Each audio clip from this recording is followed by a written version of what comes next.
Welcome everybody to New Year, New You, Fasting and Detox in the Winter Months.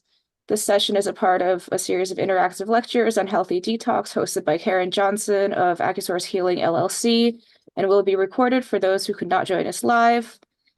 At the end of this meeting, we will be sharing contact information for the panel members who join us. Please note that there may be some episode exclusive consult information provided at the end of the session.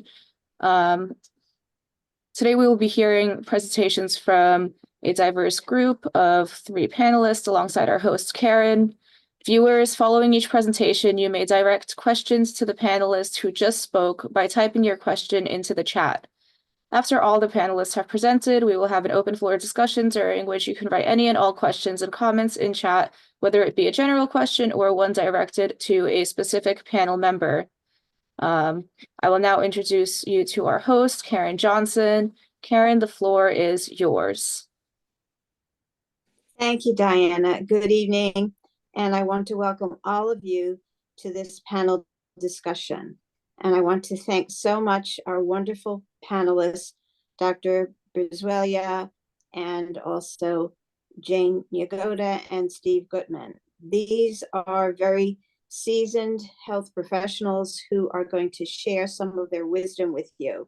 You know, we have a new year, new you happening now, and every year we want to say, okay, I want to make some changes so I can be better this year. And it's great to do that.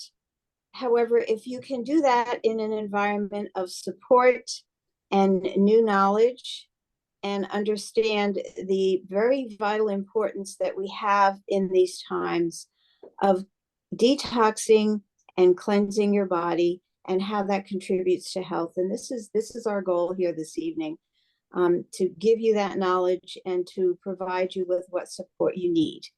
So I think I would love to start hearing from Dr. Bruziela. If you are ready, let's get started.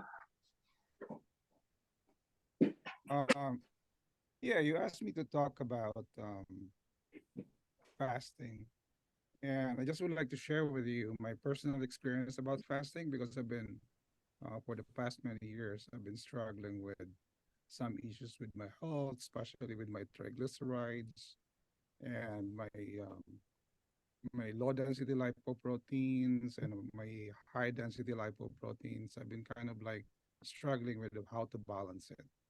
And my triglyceride ratio and HDL ratio was around 2.3. And that was about 3 or 4 years ago. And then, well, of course, I have to study how to really bring it down. And one of the recommendation way back in my College of Medicine is bring down your consumption on sugar. And that's where I started. And that's why when doTERRA, you know, came out with a product on how to help me really manage my sugar, I was so happy because I'm struggling with it. I've been on and off, and it's kind of like a roller coaster. And some few learnings that I was reminded of is that fasting actually improves your memory and even your focus. That's why it's being used by a lot of churches and a lot of spiritual groups or religious groups to really fast, because it gives you the opportunity to think about yourself, think about more than the eating, you know, eating rituals or routines that you have. And of course, the other advantage that you have to, or we have to learn is about its implication when it comes to the cardiovascular health. And when you do fast, you're actually kind of like detox, although I don't use that word a lot, but it's actually making your body shift your building blocks to more complex carbs. So your simple sugar or your building blocks of triglyceride is down. So you don't produce a lot of triglycerides. And of course, when you do that, it shifts your metabolism to a more healthier one. So that's why if you fast, you will see over the long haul, your triglycerides will go down and your HDL will go up. And then, of course, especially if you have your type 2 diabetes. By doing that, you'll also lose weight, especially if you're doing intermittent fasting. But of course, it's not for everyone, especially if you're lower than 18 years old, and if you're pregnant, if you have type 1 diabetes, it's not recommended.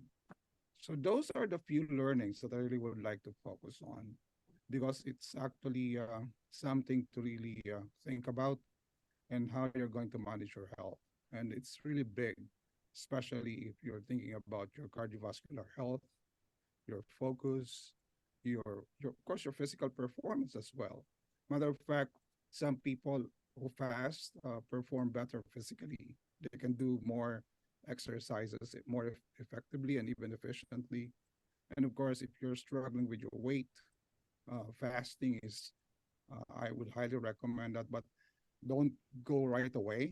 Consult with your doctor or talk to us. I mean, we can give you some major or important information so as you can fast in a healthy way.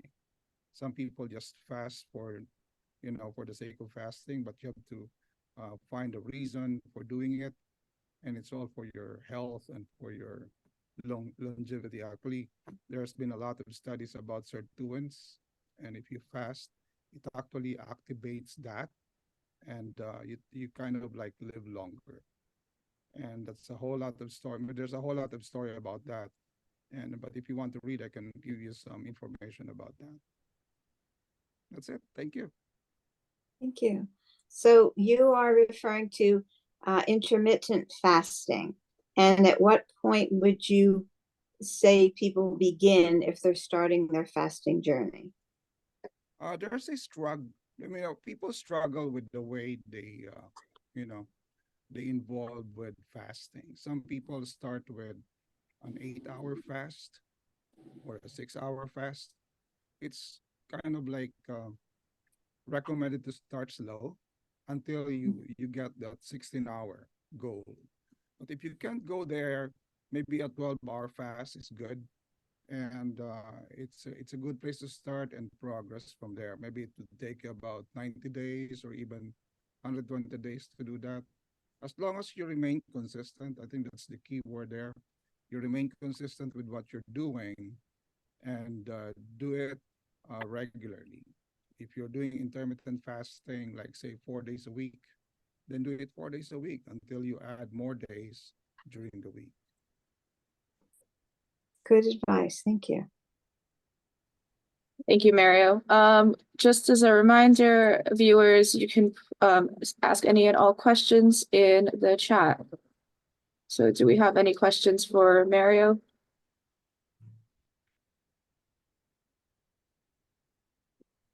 Let me just compliment you, as I've never heard a professional, describe it so succinctly. I just love the way you put it all.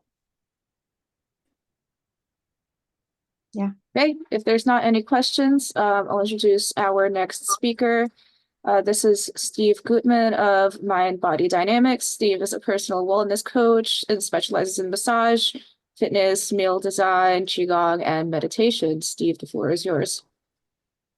Thank you. Okay, so I'll mention for myself, yeah, so I've been at this, I guess, close to 40 years between massage, everything else. I do massage, personal training, yoga, qigong, Pilates, nutrition, and a number of other things.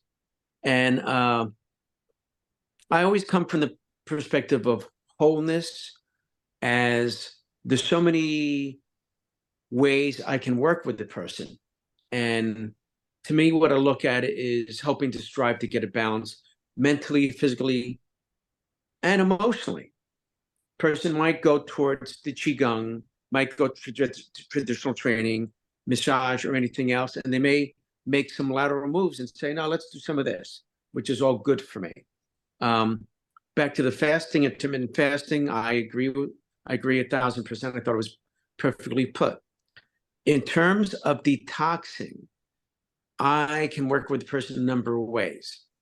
I might suggest certain things nutritionally, but then also it might be a case, say I'm talking about massage. Massage is a great way, using lymphatic drainage, many other techniques for detoxifying. If we talk about massage, and I'm going to discuss Qigong in a second, when we discuss reflexology, known as zone therapy, which goes back thousands of years, with the premise that there's a point in the foot and a point in the body, and actually the ear that correspond, well, on the ear rather, or the hand or the foot that corresponds to the body, we can do different things to help with detoxification and many other things. Most basic, if you are simply lymphatic drainage, reflexology style, simply taking the hands gently, pinching in between the fingers, like lymphatic points, that can be a detoxification. So that's one of those things you can do. We can talk in many perspectives from yoga, particular yoga breathing techniques that can help detoxify. We're talking about Qigong. So you have Qigong shakes.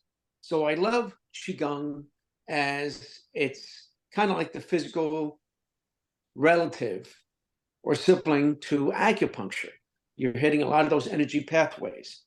When you're doing this, stimulating all your meridians, circulation, blood flow, stress reduction, great Qigong exercise for orthopedic issues, among other things.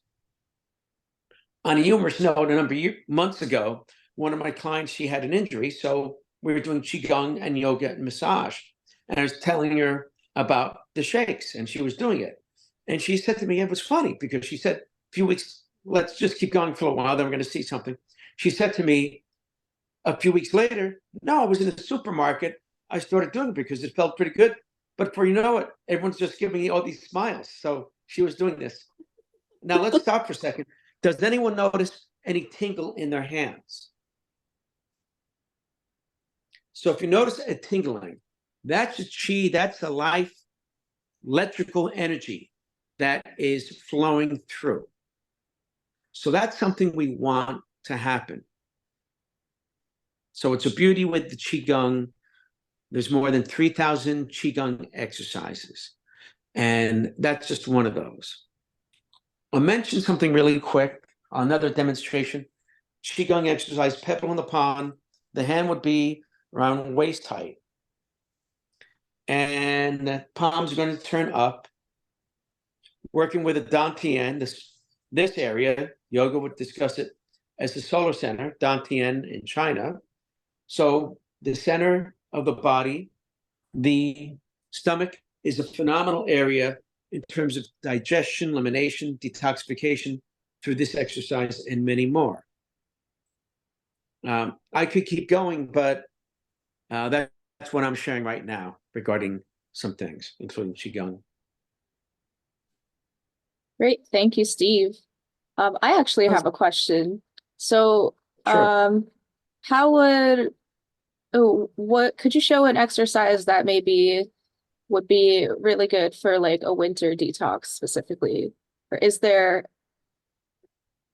time of year come into this?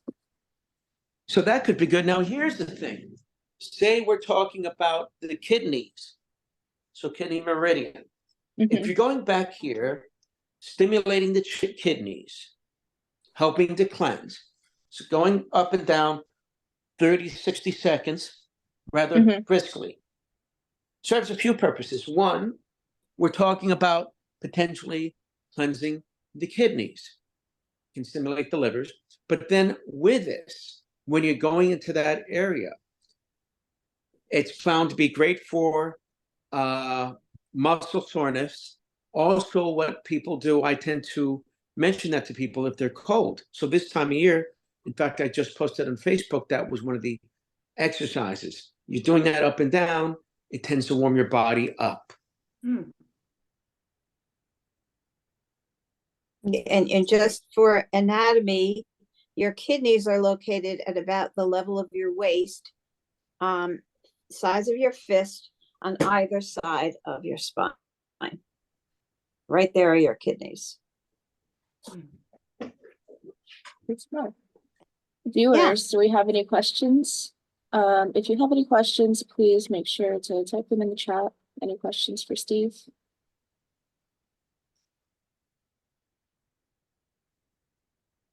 Okay, if not, we will move on to our third panelist. This is Jane Yagoda, NC ONC. Jane is an oncology nutrition consultant. She uses evidence-based holistic nutrition to wield food as a healing tool, and has been evidently a lifelong foodie. Jane, the floor is yours. Hey, thank you. That was great, Steve. Wow, I got a Thank you. lot.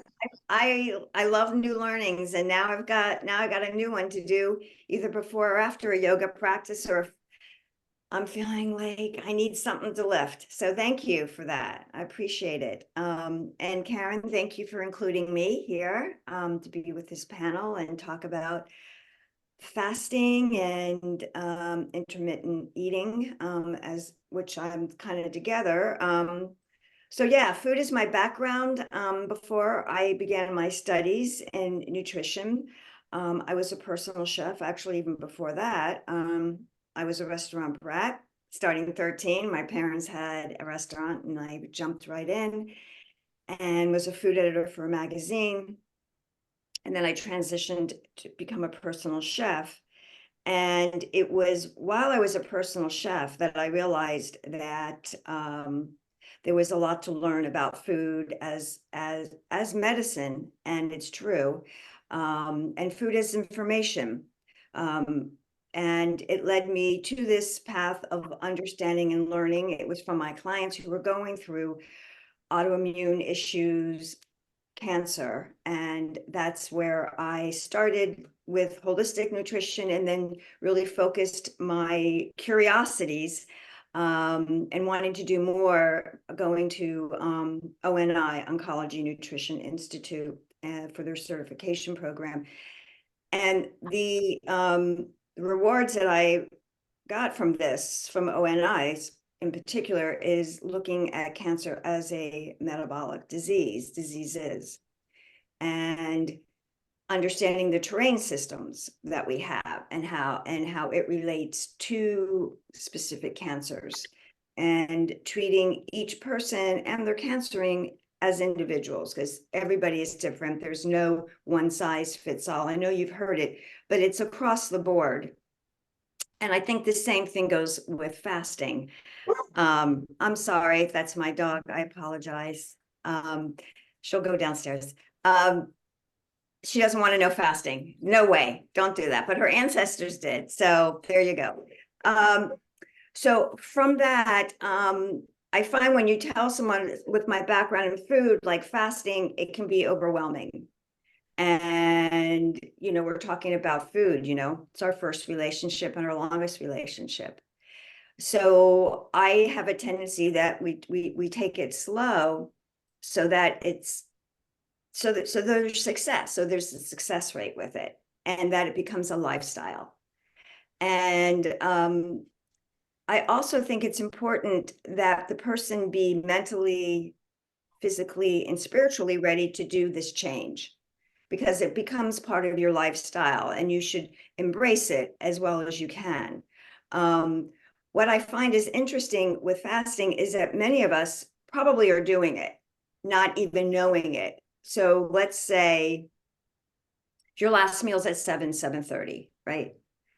And if you can say, okay, I'm done eating, that's where the lifestyle part comes in, and the awareness that you want to do this. And you stop eating and you wait about 3 hours before you go to bed. You have already created a template for yourself on fasting. You go to sleep, you wake up at 7. We got 12 hours already, bam, and you're not even eating it.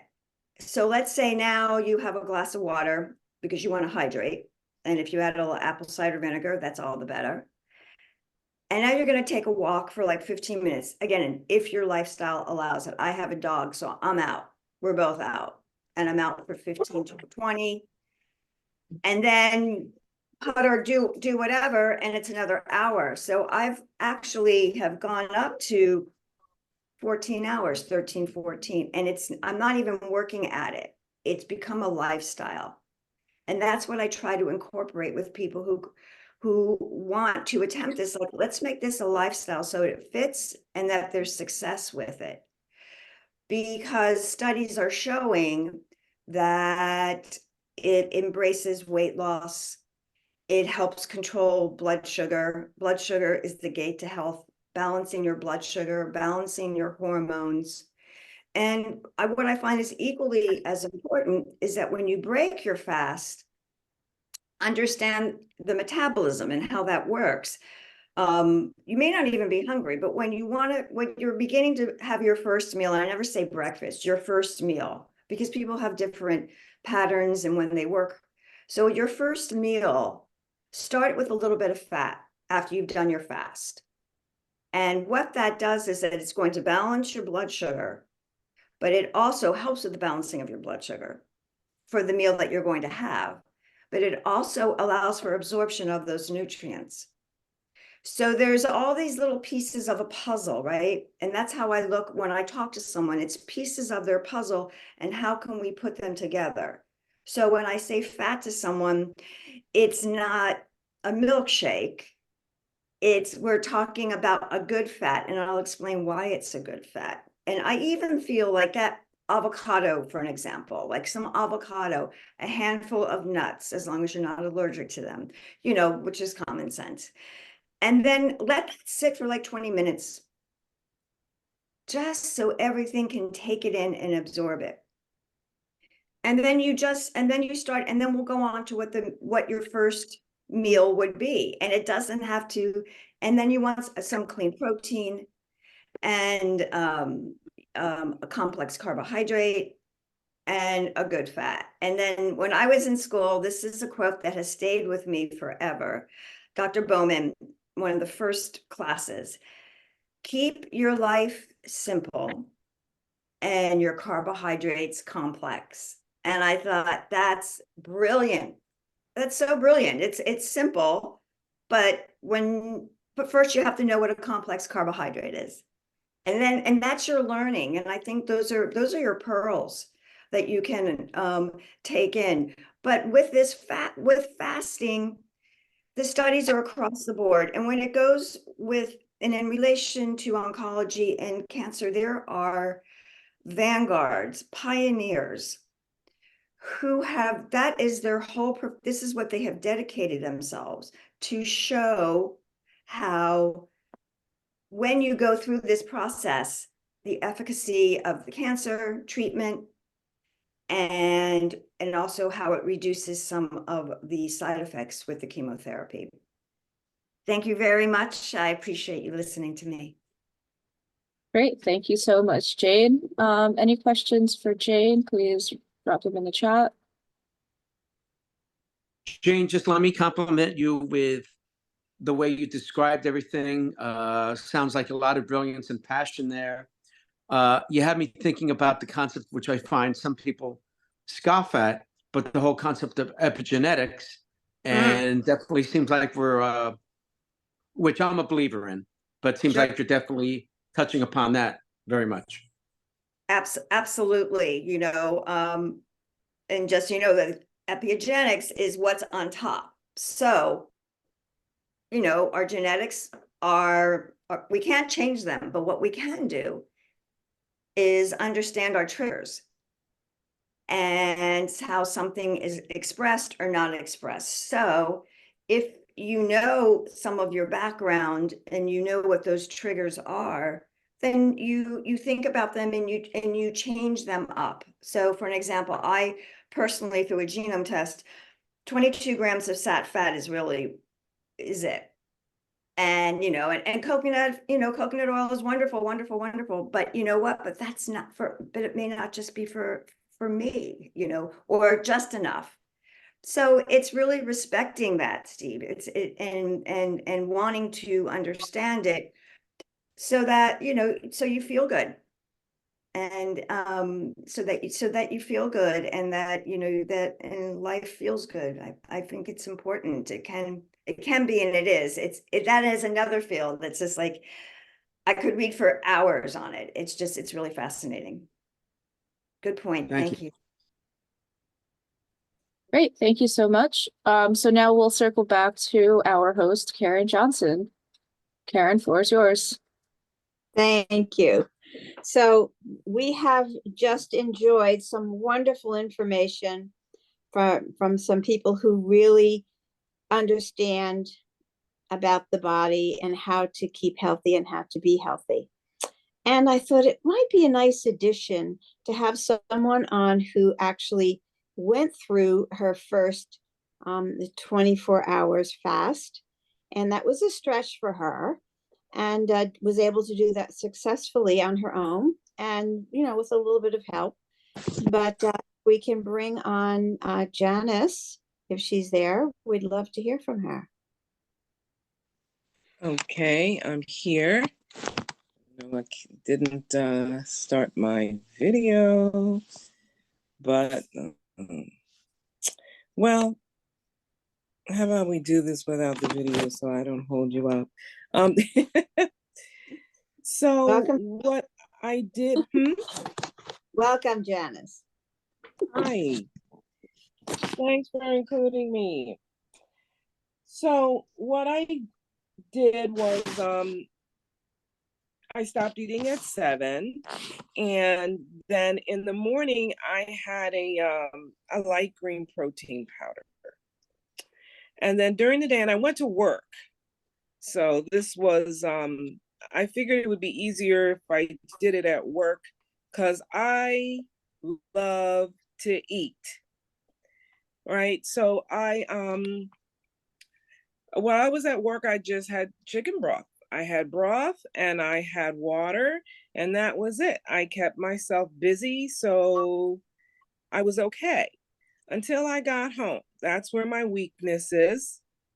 And and then I had massive grumbling going on, and that's when I called Karin. And she said, okay, well, what time did you stop? I said 7. She said, okay, well, it's 7. So you've done 24 hours. So you're done. Bravo. So I heated up about a half a cup of blueberries. I mean, lightly simmered for a short while. And then I put some goat kefir on it. And that's how I broke my fast. And that was my dinner for the night. So I enjoyed the experience, and what I did after that was just ate lightly for the next couple of days because I was home. So it's harder when I'm home. I'm always around food. So I ate lightly. I did broths. And actually the next morning I did my regular smoothie. So actually I normally do a 12-hour fast anyway, I guess. I tried to stop at 7, and about maybe 13 hours, around 8 o'clock, I have my green smoothie. And so that was it. And I'm gonna continue to work on just every once in a while taking a break and doing that fasting. Cool. And did you notice any detox effects on your body? Good, bad, or indifferent? Do I remember at this point? I think I was in the middle of a sinus issue, and I noticed that was getting better. Yes, I felt like I started actually losing weight, which is what I need to do because I suddenly, well, I gained some weight with mindless eating. And but I know it felt good during the day. It was, yeah, so I felt good. It made me feel good. It's wonderful. It's really Yeah. Did I mention Go I ahead. forgot about? No, did I mention anything to you that I experienced that I'm forgetting about? No, I think the overall feeling that you got of this is a good feeling is really what it's all about. You got through it successfully, and it felt good to you, and it felt good to your body.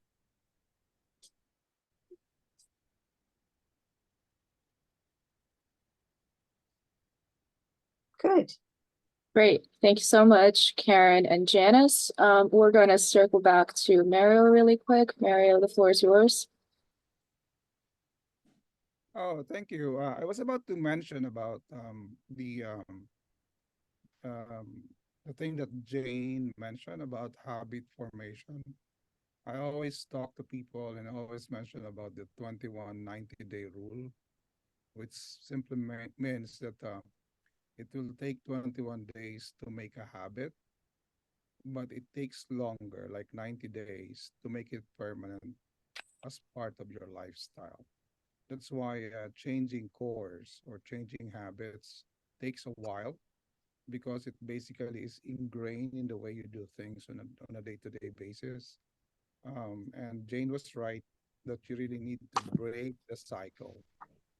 And that cycle is really very important. You need to shift to a healthier one. But when you talk about healthier one, your option should be very clear.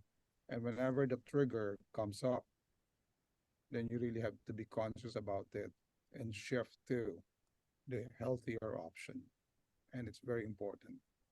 And also on Janice thing, on Janice, what when she mentioned about fasting, I always remember your experience whenever I do a colonoscopy.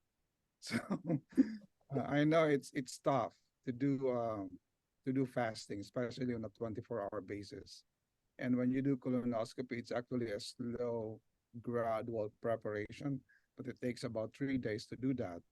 But whenever you are already able to do fasting for like that length of time, you will actually look forward to it because you're basically cleansing your colon and everything that is in there is out of your system. And whatever is out of your system is actually very healthy to you. So, yeah, thank you. Great. Great, thank you so much. I'd like to remind viewers that any and all questions can be written in chat. So I guess this ends the first half of the session. All of our panelists have spoken. I'd like us to have a little discussion about what what exactly are the benefits of doing a fast or any type of detox, perhaps specifically in winter. After the holidays, this like kind of like 3 months of just cold, frozen, depending on where you are in the world. What are the benefits of fasting specifically in the winter months?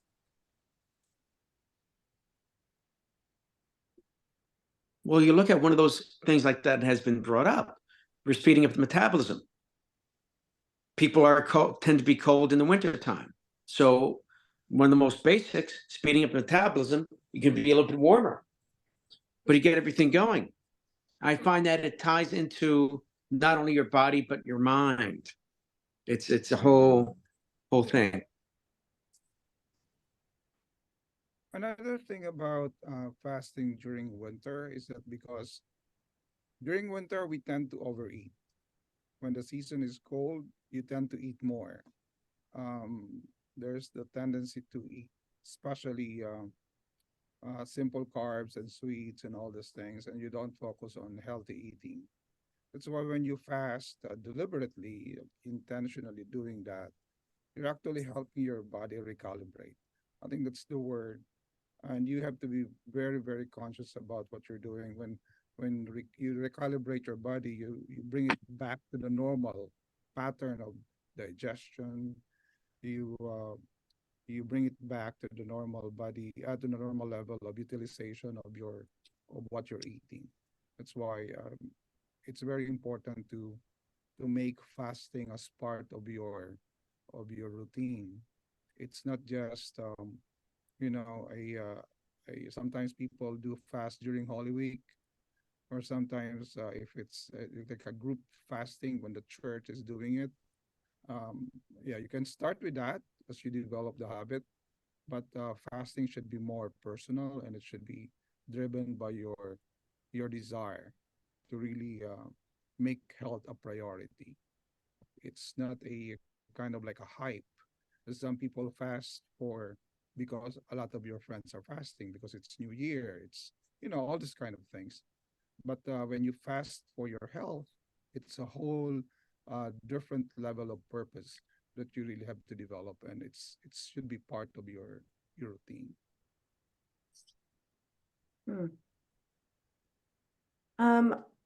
To add to that, because that's beautiful, what you said, and it makes so much sense. You know, sometimes on the beginning of the new year, we set goals, right? And I always, and a goal is a good thing, and it's because it gives you something to look forward to. It maybe inspires you to learn something that you can hold on to.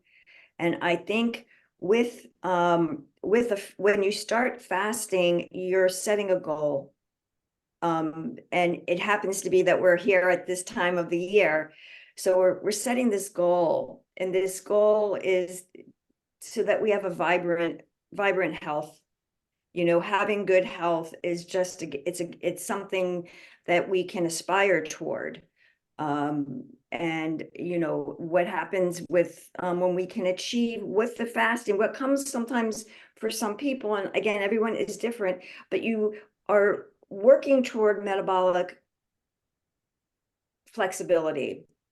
And what that is, it's like resilience to what your body's needs are. And that is a goal. And if you can keep that as your glittering light and realize, okay, I'm going to stop eating at this time. It's almost not fun, but it's a way like, how competitive can I be with achieving my goal? And if you don't do it that day, it's okay, because you know what? When you wake up, you have another opportunity. It's there.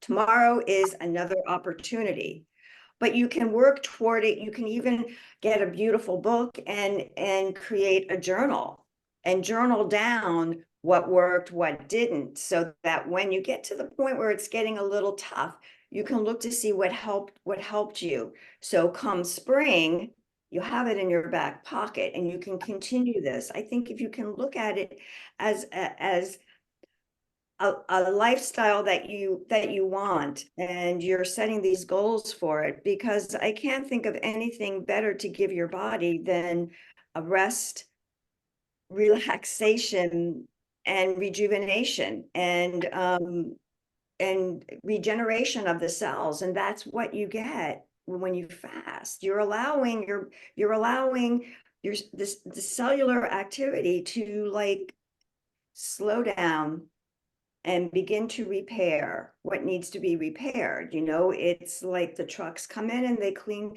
your cellular waste.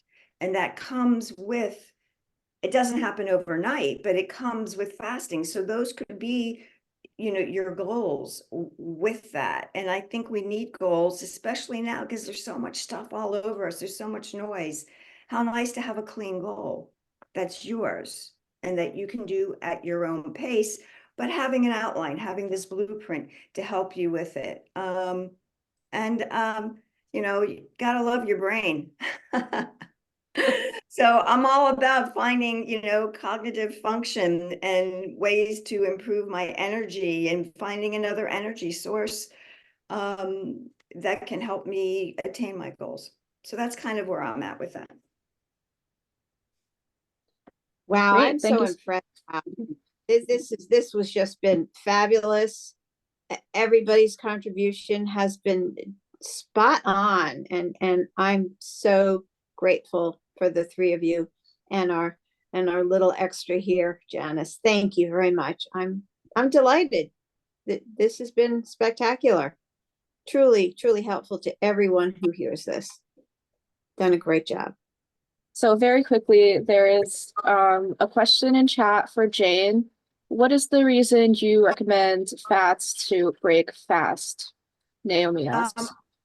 Oh, okay. So what the fat does is that it helps stabilize the blood sugar. So when you eat, you know, it's going to activate your blood sugar. The insulin, you know, it increases. So what you're doing is you're kind of setting it up so that you have the fat there. So that's a stabilizer. And then also fat acts as absorbs nutrients. So like for an example, when you take vitamin D, take it with a little bit of fat so that it absorbs well. It's a fat soluble vitamin, so you need the fat so that it can absorb properly as much as it can. So that's behind it. And it's an easy thing to do. It's part of just slowing the digestion so that there's not the dump and the spike. It's even. Cool. Thanks. I see fats and nuts. I'm just seeing this here. Do you want to read it, love? There's some, I just saw something. There's what are other examples of good fats besides nuts and avocados? Another good fat would be, I don't know if you do dairy, a fermented dairy, a yogurt works really well.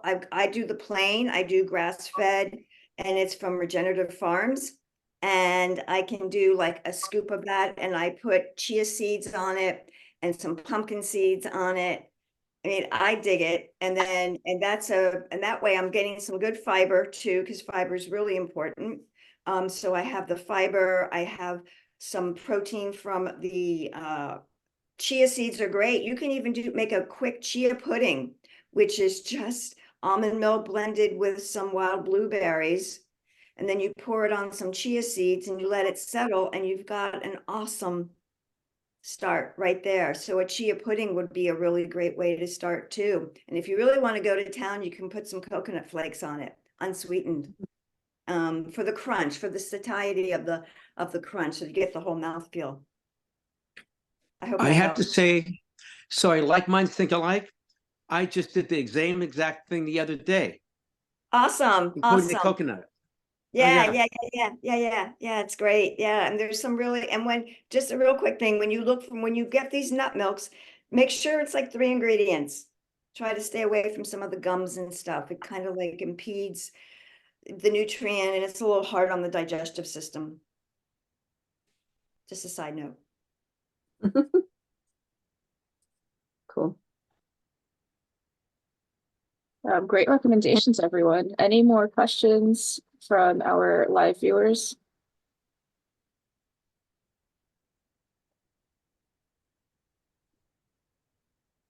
Karin, anything more you want to talk about? We are going to continue with these presentations, doing one per month with different practitioners. Generally, it will be the second Tuesday of the month, although the time of the day that we do it will vary. So the next one, I believe, will be scheduled for February 13th. So we will send that out. And we're also considering a little side video done by my assistant, Cassandra, and it will be called Cassandra's Corner, and that will also appear on my YouTube. And she's going to be teaching things like dry brushing and ear candling and different other kinds of ways to cleanse and detox your body, with a demonstration and materials to go along with that. So that's going to be a little extra that should show up either at February or March.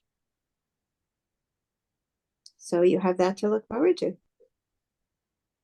And thank you again for being here. Oh, thank you. Thank you so much. It was a pleasure. It was a lot of fun. And it was so nice to meet all of you. Thank you so much. Same here. Yeah, Definitely. Thank you. It was an honor. It was a blast. It's a pleasure. Thank you so Yeah. much, panelists. Before you head